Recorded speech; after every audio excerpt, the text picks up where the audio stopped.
tactile cells, and lots of keratinocytes are all found very close to the basement membrane, which is in the lowest layer of the epidermis called the stratum basale. All right, the stratum basale. All right, then next, as we work our way up, all right, I'm going to erase this mess here a little bit. Okay, as we work our way up, the next layer of the epidermis, all right, is called the stratum spinosum. Okay, the stratum spinosum. All right, and the stratum spinosum, all it really is just a bunch of layers of keratinocytes. So it's just more, what is it? I think green represents these. Sorry, I don't even know why it's right down here. But so you just have all these. So basically, it's a bunch of, it's a bunch of fairly new keratinocytes. All right, that are just being pushed upward. Okay, that's all it is. All right, because remember, like I said earlier, as these stem cells turn over brand new keratinocytes, the old ones are pushed up and away from the basement membrane. Okay, but the cells within the stratum spinosum are still fairly close to the basement membrane, so you don't really see a whole lot of changes occurring within these cells, all right? Because they're still close enough to the basement membrane, they're still close enough to where they can get an adequate supply of oxygen and nutrients, and at the same time eliminate waste at a fairly efficient rate, all right? Now, also within the stratum spinosum, you find these cells called dendritic cells. Okay, and dendritic cells, what these are basically macrophages you find in the skin. All right, now remember, a macrophage is a phagocyte.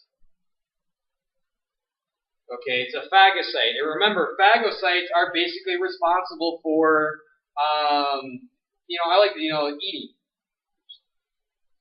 Can't spell, sorry folks. For eating, consumption, all right?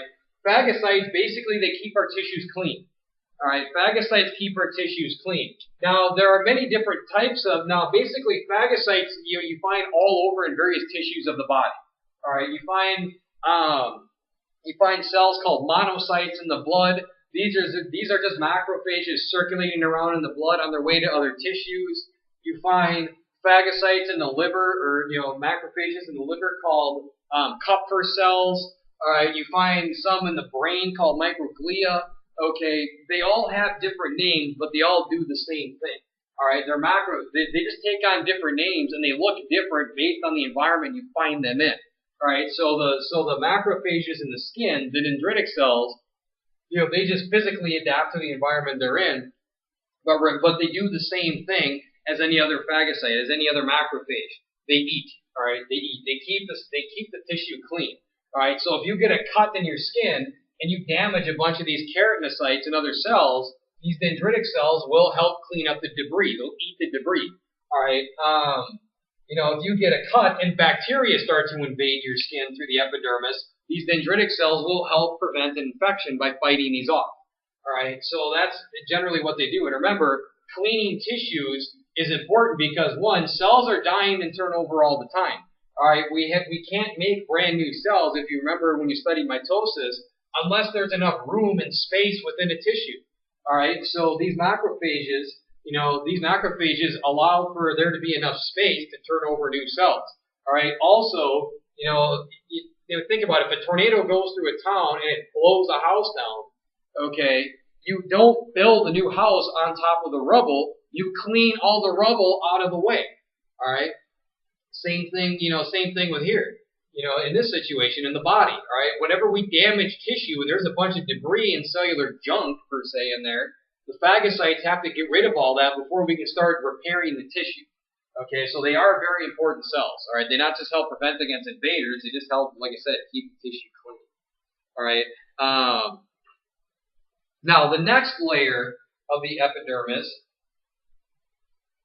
okay, is called the stratum granulosum. Okay, the stratum granulosum. Okay, sorry about the writing there, but most of you are going to have your presentations next to you. All right, now the stratum granulosum, what you're going to start seeing here is you're going to start seeing morphological changes with these keratinocytes. Okay, because basically from the top of the spinosum on up, it's just all keratinocytes. Okay, The highest these other cells go is the spinosum, the phagocytes. All right. Now, what you're going to see as you start to see these morphologic changes, these cells are gonna start to take on different coloration, different appearances. All right. This is not a very thick layer of the epidermis. Okay. It's not a very thick layer. Typically 3 to 5 cells thick. All right.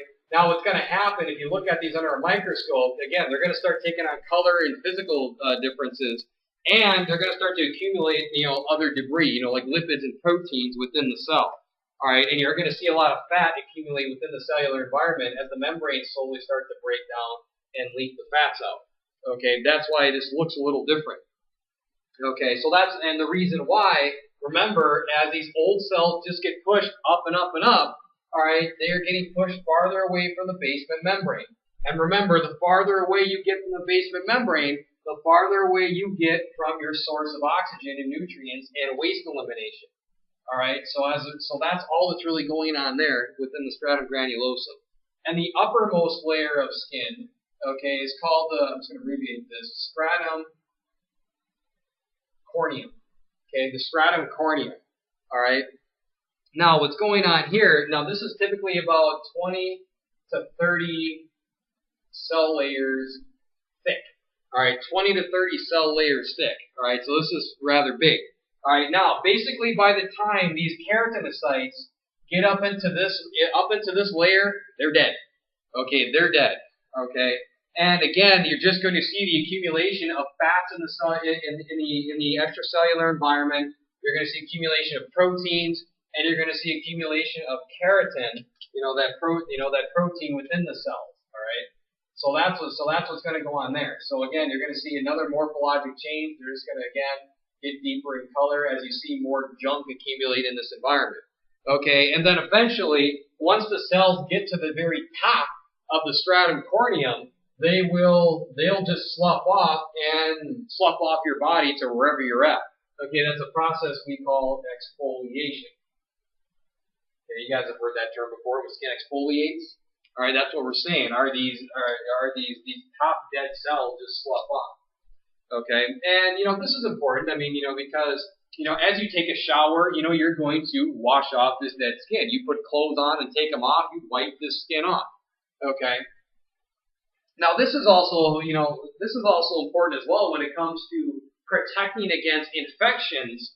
Okay, because we have a lot of bacteria on your skin, and the accumulation of too much of that may be a problem, or if you get pathogens on there.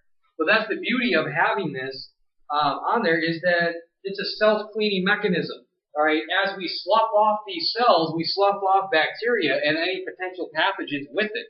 Okay, so it's just another part of the unique defense of the skin, the physical barrier aspect of it.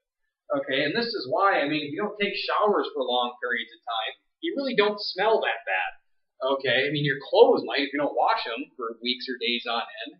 But skin is a very unique self-cleaning tissue. So as a result, like I said, as you slough off these cells, you slough off bacteria, gases, byproducts of their waste, and as a result, you keep yourself clean. It's kind of cool. But that's why, though, as you go into an area, like a nursing home where there's a lot of elderly individuals, I know this sounds mean, but a lot of people do say that that elderly people have a different smell and odor to them. And that's why, because as you get older, all right, this skin doesn't turn over as quickly. All right, so as a result, the skin doesn't slough off as quickly, and you don't eliminate these cells and the bacteria and their secretions as quickly enough, and that's where that kind of unique odor comes from. It's a distinguishable smell. All right, now don't walk into a nursing home, whether you're visiting somebody or your first day of a job, or you're going to visit a relative, and just say it stinks in here, because obviously that's going to be offensive, and they're not gonna like be told to smell. But that's why that does happen. So that's why there is a unique odor for that population. All right, so this basically is the epidermis, the layers of the epidermis, and the cells you find within the epidermis. Okay, and the life cycle of a keratinocyte is rather simple. All right, again, they begin in the stratum basale as stem cells, and then it's very simple. What happens is you just produce more and more keratinocytes down here in the basal level. The old ones are just pushed up through the layers, through the stratum spinosum, granulosum, and then eventually up to the stratum corneum. And then as they get pushed farther and farther away from the basement membrane, they start to slowly change and eventually die because they're getting farther away from their source of oxygen and nutrients. And that's the epidermis in a nutshell. All right, again, if you have any questions, feel free to email me. Again, I apologize for kind of the clutter on here. I have a limited amount of space to work with, but but remember, you have your book to follow along with and these PowerPoints as well.